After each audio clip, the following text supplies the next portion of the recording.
मेरा क्या अजा का दास क्यों है? नीड़े आज मैं बड़ा उदास हाँ नच के वहा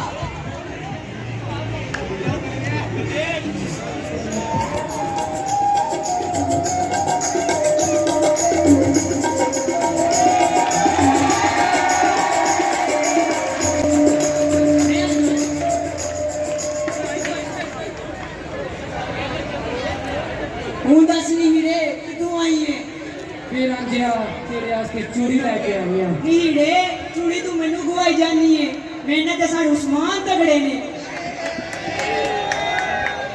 नीड़े तुम्हारी काली क्यों है फिर अंजिया मेरा की कसूर है?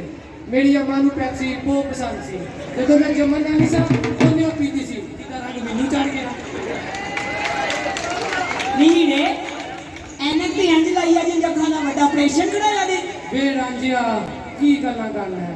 एक गल करनी है मैं तेरे नाल, मैं बड़ी परेशान हाँ।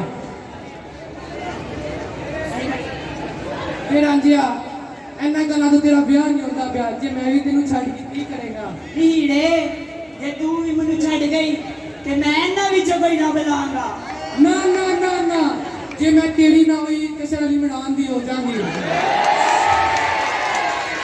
सरवकाश की हो जाऊंगी, सरफाजा तारिक की हो जाऊंगी। बस नीड़े बस की होया ये? गॉड फ्रीडम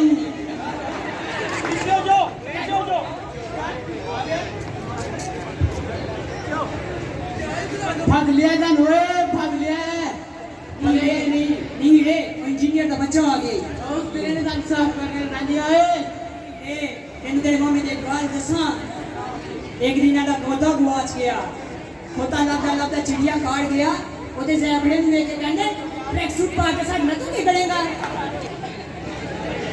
मैं तारे प्यो च बाहर जाके दस नहीं सारी गल वे तेरे मुंह चो एक भी गाल निकली तो मैं तेन वेख लांगा मैंने ले फिर अंजिया मैं बड़ी परेशान हाँ। की होया मेरी हीर नु मैं अपने चाचे के मुंडे ते ब्याह ते जाना है, मैनू सनू मैन दा आईफोन चाहिए। नीड़े उन्हें आईफोन ला देना तेनू लेफ्ट कीजिएगा